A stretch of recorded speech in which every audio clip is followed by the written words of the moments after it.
Day Trading, le podcast. Parlons fondamentaux, 4e partie.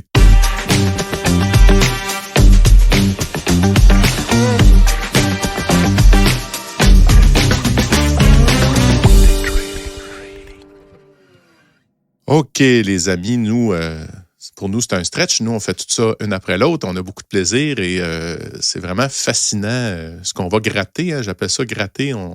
On explore, dans le fond, cet univers-là en essayant de trouver des conclusions, mais sachez que ce sont, comme je disais, des réflexions. On n'a pas de vérité absolue. C'est plus un regard personnel de chacune des personnes a sur, dans le fond, l'analyse fondamentale ou l'analyse technique. Je voulais revenir avec Marc sur le PE ratio, parce qu'on a parlé, mais là, on voulait s'arrêter un petit peu sur c'est quoi son utilité, en fait, là, du PE ratio. Donc, ce qu'on revient sur les anciens podcasts, le PE ratio, c'est le prix par les bénéfices de la compagnie. Donc, c'est un ratio. Donc, ça l'indique, en fait, est-ce que la compagnie, elle est sous-évaluée ou si elle est surévaluée. Encore, c'est très subjectif ce que je dis là, mais ça donne une indication à savoir si on a un price earning, un PI, un prix-bénéfice de 100, on va se dire, wow, la compagnie, 100 fois les bénéfices, le prix de l'action est à 100 fois ses bénéfices. Si on a 10 fois un PE de 10, ben on a 10 fois les bénéfices. Donc, on paye le prix de l'action présentement et on paye 10 fois les bénéfices de la compagnie par action, en fait. Donc, ça semble être une aubaine si on compare au 100 Exactement. Ça semble être une aubaine et c'est là le danger. Moi, on passe tout, je pense, dans la trappe. Là, encore là, quand tu lis les livres, le PE, tout le monde parle de PE. Tu achètes un PE de 10, un PE de 12, un PE de 14, tu achètes ça, tu fermes les yeux, tu reviens dans 10 ans, puis tu es riche. J'y crois pas, je n'y crois plus, je l'y ai cru, je les ai essayés, ça marche pas. Je l'ai éliminé de ma vue. Et c'est avec François, il y a plusieurs années, que moi, j'aime vraiment la façon que François utilise les ratios, que ce soit le PE ou tous les autres qu'on pourrait mentionner, que François pourrait en parler plus, mais ils utilisent comme un filtre. C'est-à-dire qu'il y a, on va dire, 8000 compagnies, 9000 compagnies sur la bourse, et tu mets le PE, puis tu dis, moi, là, les PE en bas de 18, ben sors-le-moi. Fait qu'automatiquement, ça t'enlève les compagnies qui seraient, on va dire, surévaluées pour aller chercher déjà là une grappe d'actions à aller piger et à aller analyser. Ça l'enlève un gros morceau. Comme ça, tu as peut-être 300 compagnies, on va dire, à regarder au lieu de 8000. Pour moi, c'est l'intérêt là, du PE que moi, je trouve ça, c'est sûr que c'est intéressant. Comme ça, déjà là, tu vas filtrer une bonne partie hors de ta vue pour diminuer tes analyses. Puis ensuite, matcher avec différents autres ratios, là, ça devient encore plus intéressant. Et là, à partir de là, François, c'est un peu ce qu'il fait, c'est de prendre ce groupe d'actions-là qui, avec les ratios, semblent sous-évalués, ou du moins ne sont pas surévalués, et aller plus en profondeur avec l'analyse technique et l'analyse fondamentale pour trouver. C'est ça. Sans donner un cours de trading ou d'investissement, pour continuer avec ce que Marc dit, les PE ratios, comme c'est pas une recette magique, PE ratio de 15, on achète, mais simplement y aller par les secteurs. Là. Tous les secteurs là, qu'on passe des banques, et généralement, c'est plus sécuritaire que de ce temps-ci encore là, le monde va dire les banques, c'est pas trop sécuritaire. Mais bon, le secteur des banques, généralement, c'est plus sécuritaire versus le titre technologie. Fait que les ratios, en général, là, les PE ratios oscillent entre 10 et 30, dépendamment du secteur. Donc, tapez le secteur qui vous intéresse. Exemple, on va dire le secteur technologie, mettons, le secteur des banques, PE ratio de la moyenne des banques aux États-Unis, je crois que c'est à l'oscille entre 12 et 14. Donc, c'est ça que moi, je fais quand... Encore là, c'est pas un cours, mais c'est moi, personnellement, comment je travaille. Donc, prenez-en en note si ça vous intéresse. Mais pour exemple, pour l'investissement long terme, si le secteur des banques vous intéresse et qu'il y a un PE ratio de 12, mais là, vous essayez de trouver des titres bancaires qui tournent avec un ratio aux alentours de ça. Un peu comme Marc disait tantôt, c'est pas coulé dans le béton, mais si vous voyez un titre dans un secteur bancaire qui a un PE ratio, on va dire, de 50, quand sa moyenne, c'est 12, il y a des bonnes chances qu'il soit quand même surévalué. Donc, moi, je recherche des titres selon le secteur, selon le PE ratio, la moyenne de son secteur. Donc, une banque avec un PE ratio, exemple, de 10, c'est peut-être plus intéressant qu'un autre titre avec un PE ratio de 50. Fait qu'on y va tout le temps avec des moyennes. Ouais. Et là, pour vous faire vraiment bien comprendre que chaque secteur a un ratio, si on veut, typique à lui. C'est-à-dire que les technologies vont être normalement dans des ratios, des multiples, parce qu'on va parler de multiples. On parle de bénéfices, c'est un multiple. Combien de fois les bénéfices, on est prêt à payer pour l'action? C'est ça, en fait, c'est ça, le côté technologie, ce ratio-là est souvent plus élevé. Là. Le ratio, les gens sont prêts à payer plus cher, un multiple plus élevé pour des bénéfices. Est-ce que je te coupe, là, mais pour faire une analogie, là, pour que le monde, parce que là, ça se peut qu'on les perde, là, pour faire une analogie très simpliste, là, le PE ratio, exemple, d'acheter des blocs, on va dire, c'est une très belle ville, Shawinigan. Là, mais Shawinigan, quand ceux qui nous écoutent, qui achètent des blocs, je ne sais pas c'est quoi, comment on l'appelle, ce ratio-là, mais le nombre de portes divisé par je ne sais pas combien, là, ou le coût de l'immeuble divisé par les revenus. Ah, Patrick, qui est un spécialiste quand même. Le multiplicateur du revenu brut, qu'on appelle. Si c'est par rapport au revenu brut, puis sinon, c'est le multiplicateur du revenu net qui ressemblerait plus au PE ratio. Il n'est pas le même d'une ville à l'autre. Ben c'est ça, tu sais, Shawinigan, mettons que ça trade à 12, puis Montréal, downtown, ça trade à 28. Mais le monde sont prêts à payer plus cher pour acheter un bloc à Montréal. Pourquoi?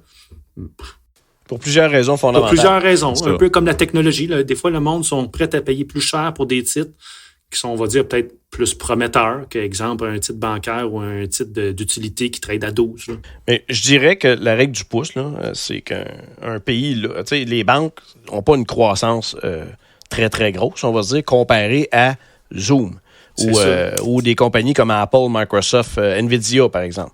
Donc, où on pourrait parler de Lululemon, une des compagnies que j'aime beaucoup. Mais c'est des compagnies qui ont des fortes croissances. Donc, les gens sont prêts à payer des multiples plus élevés, un PE plus haut, parce que, justement, il y a de la croissance. Et là, on va en parler plus tard, mais la croissance vient faire en sorte que, inévitablement, ton bénéfice va augmenter. T'sais. Donc, quand tu arrives avec des banques ou des compagnies utilitaires, des choses comme ça, ben la croissance cascade a une croissance beaucoup plus restreinte qu'une grosse compagnie de techno. Donc, tu t'attends pas tu n'es pas prêt à payer un multiple très élevé dans un sens parce que tu sais que la compagnie, elle est très bonne, mais elle a une croissance assez stable. Et c'est là qu'on parlait de méga cap ou de capitalisation. Capitalisation.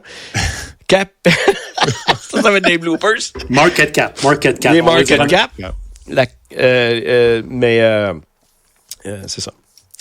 Mais le PE, là aussi, Marc, c'est que c'est un indicateur qui est sournois parce que en anglais, on dit lagging indicator. En français, indicateur retardé. C'est un indicateur qui a un retard. Donc, il y aurait un timing pour le regarder, pour savoir si est véridique ou si c'est caché. Là. Ça serait quoi ton on en a parlé plus tôt. Tous les indicateurs sont lag parce que tout est basé par rapport au prix. Et ce qu'on se parlait ensemble il y a quelques jours, en fait, c'est que ce que je constate, c'est que le PE, on pourrait se ramasser, et c'est là que c'est sournois, parce que tu pourrais avoir une compagnie que le PE se ramasse à 12, à 14, là, tu vas dire c'est pas cher, il faut que j'achète, c'est pas cher, c'est le temps. Et là, qu'est-ce que tu sais, t'achètes et le PE continue de descendre, puis ça descend, tu te demandes, mais pourquoi c'était pas cher? Le PE me disait d'acheter. Mais c'est sûr que, et dans l'autre sens, c'est le même truc. Tu ne vas pas acheter Lululemon parce que tu vas avoir un price earning de 80. Et là, tu vas te retenir à l'acheter. Et qu'est-ce que tu sais? Poup, un mois plus tard, tu regardes. Merde, il était un PE, un price earning de 40. Puis le moment, poup, tu regardes, puis il était un price earning de 28. Puis tu comprends pas, mais pourtant, il était un price earning de 80. Et l'exemple que je vous parlais l'autre jour, c'est Logitech, où on voyait vraiment des fortes croissances pendant la COVID, parce que tout le monde achetait des claviers puis des webcams. Mais moi, ce que je constatais réellement, c'est que Logitech montait graduellement vers un price earning de 28. Et le lendemain des earnings, il tombait à 18-20. Fait automatiquement, on passait de 28-30, price earning de multiple de 28-30. Et le lendemain de la sortie des bénéfices, on tombait à 18-20. C'est énorme. Fait que là, tu pourrais dire, à 30, il était surévalué, puis le lendemain, il ne l'est plus. Pourquoi? Parce que les bénéfices ont augmenté. Mais quand, à chaque fois, le price earning est calculé sur les 4 derniers trimestres qui ont été qui ont sorti. Donc, on va donner un exemple. Là. Si on sort on est au mois de janvier, on va voir décembre, septembre et toute l'année au complet. À partir du moment où on sort un nouveau earning, le earning de là 1 an, le 5e, si on veut, lui, il sort du calcul. Donc, si la compagnie a une croissance, on va se dire, là, j'exagère, mais Zoom, on l'a vu, si Zoom a une croissance énorme, automatiquement plus grosse qu'il y a 1 an, parce qu'il y a eu vraiment là, un catalyseur là, énorme avec COVID, par exemple, mais c'est sûr que le price earning, là, il va switcher. Tu vas le voir, les prépasser, puis on le voyait avec Tesla. Je pourrais donner des multiples exemples. Pourquoi Tesla avait des PE là, énormes, puis tout d'un coup, boum, il tombe à 100. C'est comme, ben voyons, il est juste à 100, mais il me semble qu'il est à 400. On l'a vu même avec Amazon, des price earnings là, énormes, mais il y avait une croissance, puis le PE, il retombe quand la sortie, mais ça joue à double sens. C'est-à-dire que quand tu as aussi un price earning à 14-15, là, tu dis, ben, il est pas cher, c'est cool. Et là, tu te ramasses que la compagnie a une baisse de ses bénéfices et elle est en décroissance. Automatiquement, tu vas avoir le PE à 14. Là, tu te dis, wow, je suis hot, je vais acheter à 14, puis c'est cool. Puis là, ben, qu'est-ce que tu sais, les bénéfices sortent, on enlève le trimestre de 5 trimestres, si on veut, là, 1 an et quelques. Tu enlèves ça de l'équation, on va dire que ça, c'est un très bon trimestre, là, 1 an. Et là, le nouveau trimestre est moins bon que là, 1 an parce que la compagnie est en décroissance. Automatiquement, ton PE va passer de 14-15 à 25-30. Puis là, tu vas te dire, mais qu'est-ce qui s'est passé? Tout d'un coup, elle tombe surévaluée. Mais elle a toujours été à 30, à quelque part. C'est juste que le PE va être ajusté seulement aux 3 mois. Le prix change à chaque jour. Le P de PE change à chaque jour. Mais le E, le earning, lui, change à chaque trimestre aux 3 mois quand la compagnie sort ses rapports. Donc, entre les deux, si tu veux avoir un vrai PE réaliste, il faut prendre les estimés. Mais je m'excuse encore là, je te coupe, mais y a-t-il un ratio qu'on peut regarder? Exemple, le P, il change à chaque jour, puis il n'y a pas un autre... il faudrait prendre les analyses, il faudrait prendre les estimés des analystes et se faire soi-même et faire soi-même. En tout cas, moi, c'est même, je le vois, là, j'essaie de voir si... Et encore là, on revient à ce que je parlais plus tôt, la croissance. Pour moi, s'il y a de la croissance, inévitablement, je vais me dire que même si Lululemon est à 80, bien, dans les faits, je le sais qu'il n'est pas nécessairement à 80. Ou quand je voyais Visa qui était à 34, 35, je me disais, Colin, c'est haut Visa à 35, c'est vraiment énorme si tu regardes historiquement. Mais si Visa est en croissance, le PA va rebaisser à 24, 20 suivant le trimestre. Là. Peut-être difficile à comprendre tout ça, mais... Oui, c'est ça, c'est pas mal. Ben, ça peut être du chinois, mais là, je veux pas trop aller dans les ratios, mais tu parles beaucoup de croissance, puis un qui ressemble beaucoup au PE ratio, puis qui mélange la croissance, puis moi que j'aime regarder, le PEG ratio. Le PEG ratio, vous allez lire là-dessus un peu sur Google, écrivez PEG ratio, mais généralement, un PEG ratio qui est en bas de 1, ça veut dire qu'un titre est quand même bien, qui est sous-évalué, mais que la croissance est là. Ça serait peut-être un ratio peut-être plus intéressant. Il y en a 12 000 ratios, mais ce serait peut-être un ratio un peu plus intéressant à regarder que le PE ratio ou à rajouter, là. Parce que tu parles beaucoup de croissance, peut-être ajouter quelques ratios qui parlent de croissance. Là, moi, je pense que tous les ratios peuvent avoir une utilité à partir du moment où tu comprends comment le ratio fonctionne et qu'est-ce qui va influencer le calcul. À partir du moment où tu comprends ce que je viens d'expliquer plus tôt, là, qu'il y a plusieurs facteurs qui vont influencer le price earning dans le temps, et là, on va rajouter d'autres données. Là, on voulait parler, je pense, des taux d'intérêt et tout ça, on pourra glisser rapidement là-dessus, mais c'est énorme ce qu'on a vécu dans 2020-2021, la baisse des taux qui sont passés de 6 à 1%. Ça fait en sorte que les gens sont prêts à payer un multiple beaucoup plus élevé que historiquement quand les taux sont à 6. Ben oui, le monde, ils savent compter. Hein? Ils empruntent à 1-2%, puis ils placent leur argent, puis ils vont chercher 4, 5, 6, 7, dépendamment du... Fait que le monde, comme tu dis, ils sont prêts à emprunter puis de payer plus cher pour d'autres trucs qui rapportent. Et là, la base de ça, c'est aujourd'hui, si on a un CPG qui n'a pas de risque, qui me donne du 4,6 %, pourquoi je vais aller acheter une banque qui va me donner du 2 % de dividendes ou des earnings qui seraient en bas de 4 % de yield? J'ai un risque si j'achète une banque, puis j'ai pas beaucoup de risques si je prends un CPG. Puis le CPG, c'est le mal-aimé de de beaucoup de monde, mais ça dépend des situations, tout ça, tu sais, avec qu'est-ce qui s'en vient, puis c'est ça, c'est ça. Mais si on revient au PE, si le taux est à 1, ben ça me donne rien d'aller acheter des obligations. Ça me donne rien. Ça me donne rien d'acheter des CPG. On me donne rien. Donc, je vais aller dans des actions, donc être prêt à payer un multiple plus élevé parce que les actions, je suis prêt à prendre le risque avec un multiple plus élevé. Parce que de toute façon, les obligations ne vont rien me donner. À partir du moment où on tombe avec des obligations à 5 %, on va dire juste pour faire un chiffron, automatiquement, ma base est là. Moi, si j'achète des obligations du gouvernement, des bons du Trésor, puis qu'on me donne 5 % avec un risque pratiquement nul, puis des CPG à 5 % qui est un risque absolument, pas absolument, mais minime, il faut que je sois prêt à prendre le risque. Donc, pour prendre le risque d'acheter une action, il faut que je pense que l'action va me donner plus que 5 % par année. Sinon, pourquoi je vais faire ça? Donc, pour que l'action me donne un rendement plus que 5 %, automatiquement, il faut qu'elle ait un multiple plus bas pour me donner un rendement espéré plus haut. Et là, peut-être que je vous perds, là, mais...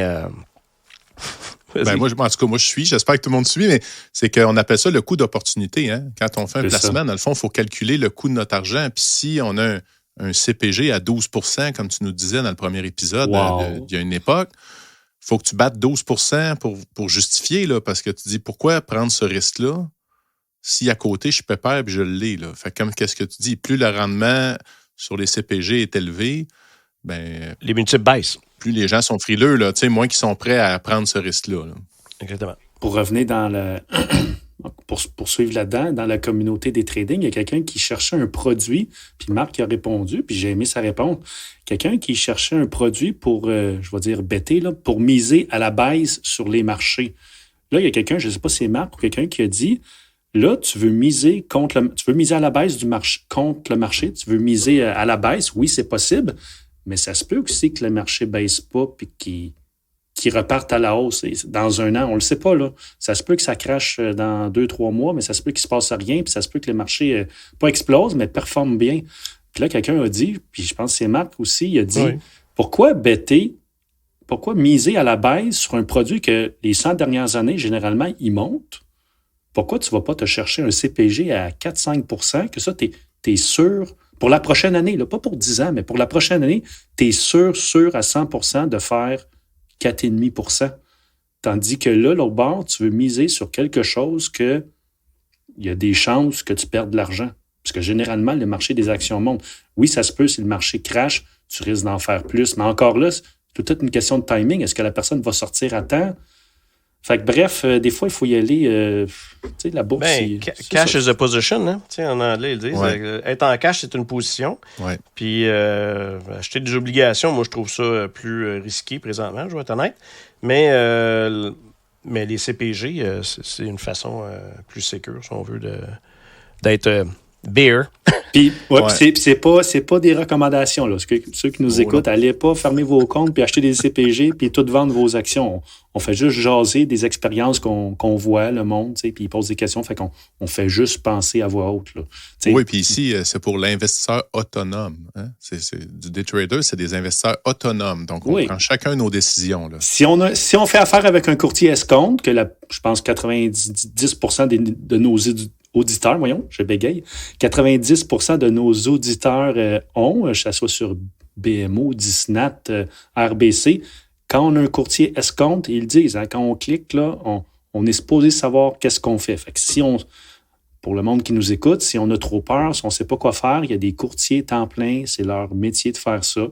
Donc, c'est ça. Le podcast, c'est pour tout le monde, mais la majorité de ceux qui nous écoutent, c'est des investisseurs quand même avisés et qui savent un peu qu'est-ce qu'ils font.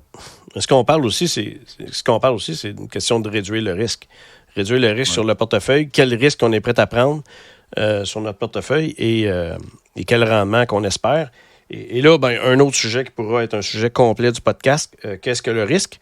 Et le risque par rapport au rendement espéré et combien de risques on est prêt à prendre pour aller chercher un rendement X. Et si quelqu'un va chercher un risque plus gros que nous, pas un risque, mais un rendement plus gros que nous, mais qui a pris beaucoup plus de risques, est-ce que c'était une bonne chose? Donc, oui, c'est sûr. Rendement. En anglais, on parle de battre le benchmark. Puis souvent, le benchmark, c'est l'indice de référence. Puis on parle beaucoup aux États-Unis du S&P 500.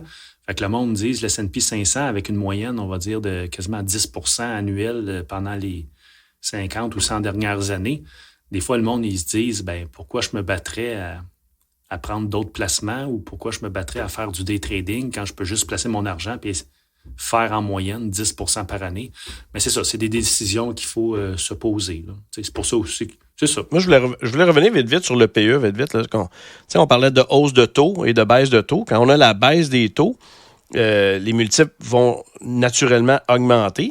Et là, quand on avait COVID, on avait des croissances de bénéfices qui augmentaient. On avait les multiples qui grossissaient parce que la baisse des taux. Et ça devient exponentiel. Ce qu'on a vécu depuis un an et depuis novembre, je dirais, depuis un an et demi, c'est qu'on a une hausse des taux, donc des multiples qui se contractent naturellement à cause du taux qui augmente. Et on a aussi, éventuellement, on pense, des baisses de bénéfices. Donc, tu as une baisse de bénéfices, tu as une contraction du multiple, et là, ça devient exponentiel dans l'autre direction. Ce qu'on parlait là, du changement, ça siffle, mais le changement du multiple, du PE là, qui varie. Et c'est là que ça devient difficile. Je pense qu'il faut vraiment bien le comprendre et pas l'utiliser aveuglément. Puis ce que ça me dit, moi, c'est ce que j'entends, en tout cas, c'est qu'il y a un timing là-dedans. Puis plus on est proche de l'annonce, là, du earning, plus il est véridique. T'sais. Donc, si ça fait 2 jours qu'ils l'ont annoncé, on a comme une genre de vérité, si on veut, dans le temps. Mais si ça fait 2 mois et demi, on peut pas, il devient de moins en moins fiable à chaque jour, autrement dit, ce ratio-là.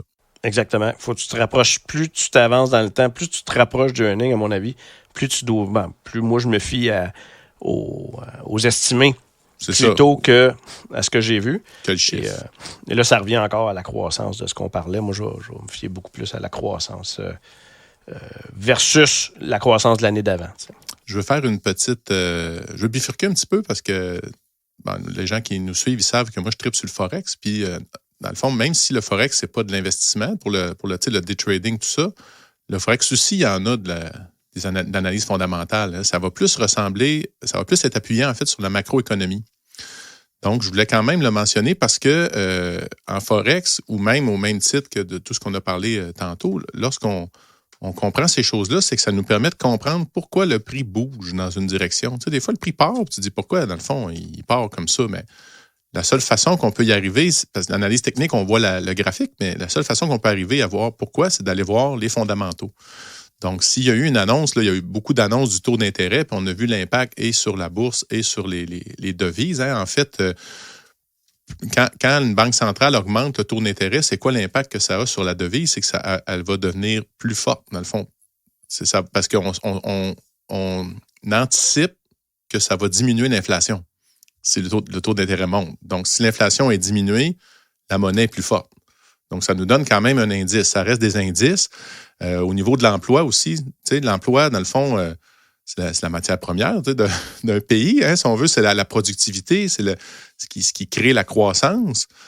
L'emploi, lui, ça fait partie des indicateurs qui sont les plus rapides, hein, parce que tu l'as dit, il y a un délai dans tous les indicateurs, mais l'emploi, lui, va avoir un impact parce que si l'emploi diminue, si le salaire moyen diminue, les gens ils ont moins la capacité de s'acheter des trucs. Donc là, ça a un impact sur l'inflation qui devrait théoriquement diminuer. Puis là, la Banque centrale va avoir tendance à probablement diminuer son taux d'intérêt. Donc, on peut faire des corrélations avec tout ça, mais c'est sûr que quand l'emploi est annoncé, on voit la devise partir d'un bord ou de l'autre. Quand l'inflation est annoncée, il y a j'imagine, là, puis là, je vous pose la question, il y a des entreprises que eux, ça va impacter aussi la valeur. Tu sais, si l'inflation monte, ben là, les gens, j'imagine, les produits luxueux, ben là, les gens vont avoir tendance à moins se les payer. Donc, théoriquement, on devrait s'attendre à ce que ces entreprises-là vendent moins. Est-ce que je me trompe? Ben non, tu ne te trompes pas. Puis justement, là, il y a beaucoup d'entreprises. Là, moi, dans le temps, j'avais une copine, elle travaillait chez Sherwood Drolet pour les plus vieux. Ils se faisaient souvent payer en dollars américains. Et puis, c'est ça, les entreprises canadiennes qui se font payer en dollars américains, la devise, ça a un gros impact. Et puis, souvent, ils se faisaient payer 3 mois plus tard, 3 mois des maritimes. Et puis, mais eux autres, ils avaient vendu à un prix X. v'là 3 mois. En US, là? En US, oui, c'est ça. Okay. Et puis, c'est ça, je disais, j'ai dit, Colin, parle-en à ton boss. Pourquoi il, je ne veux pas dire transiger le Forex, là, mais pourquoi il... C'était quand même ça, là. Pourquoi il n'allait pas sur le marché du Forex? Veut pas, le Forex, on le transige tout, là. Ceux qui nous écoutent, par exemple, vous allez en Floride, là, puis le taux de change, il passe de 1,20, 1,30, 1,40.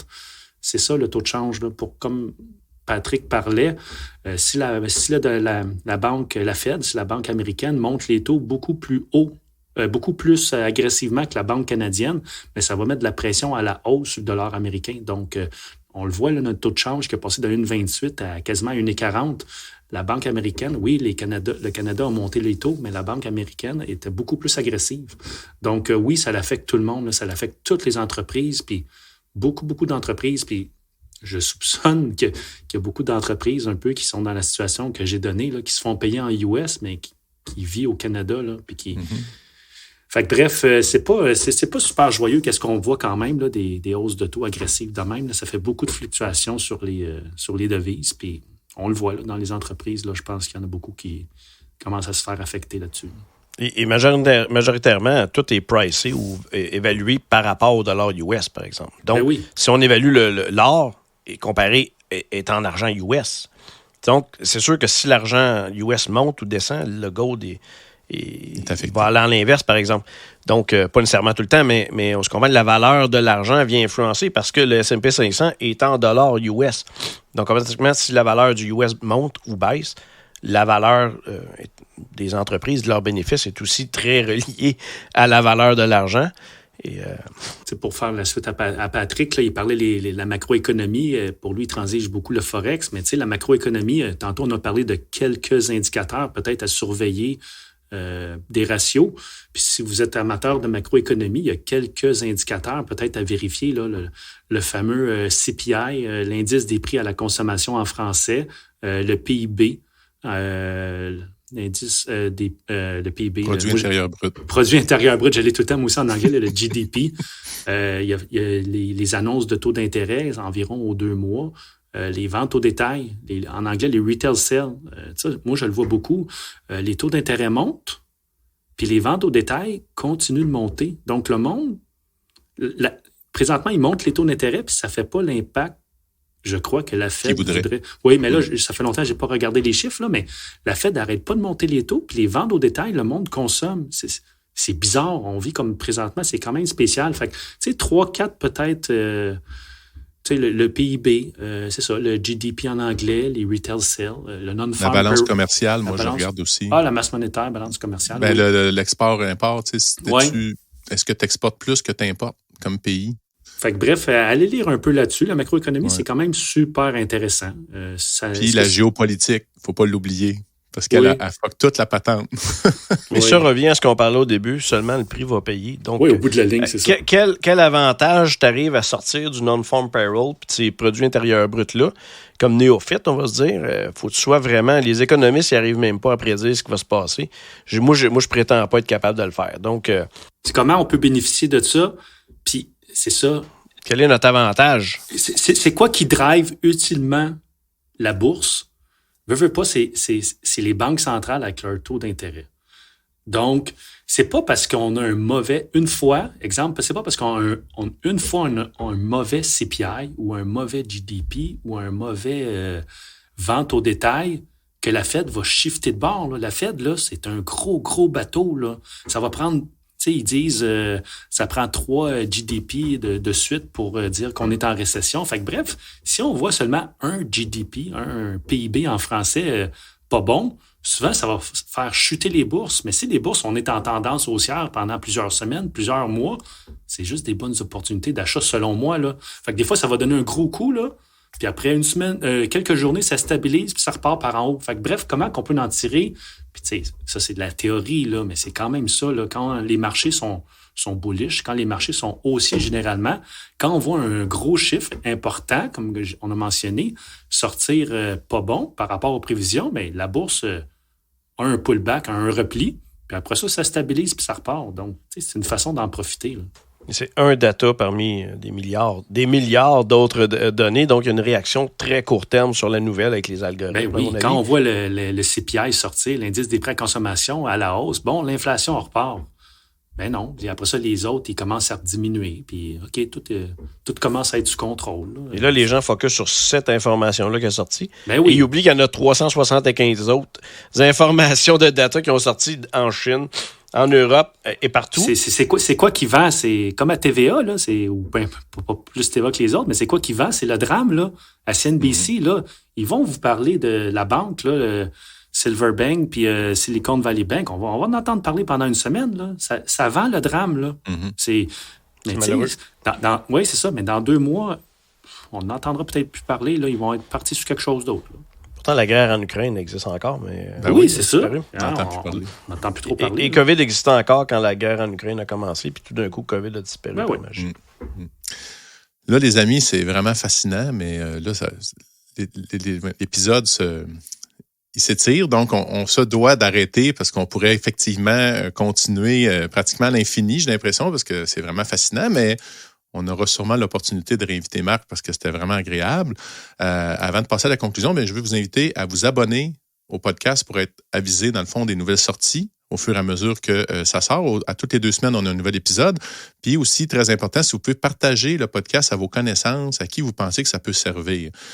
Ceux qui l'ont suivi, vous vous rendez compte que c'est applicable au trading, à l'investissement, mais à plein d'autres facettes de la vie. Donc, il y a un paquet de principes qu'on se partage qui peuvent être appliqués un peu partout. Puis on est convaincu que ça peut aider des gens. Donc, si vous pensez qu'il y a des gens qui pourraient être intéressés, s'il vous plaît, laissez-les savoir qu'on existe.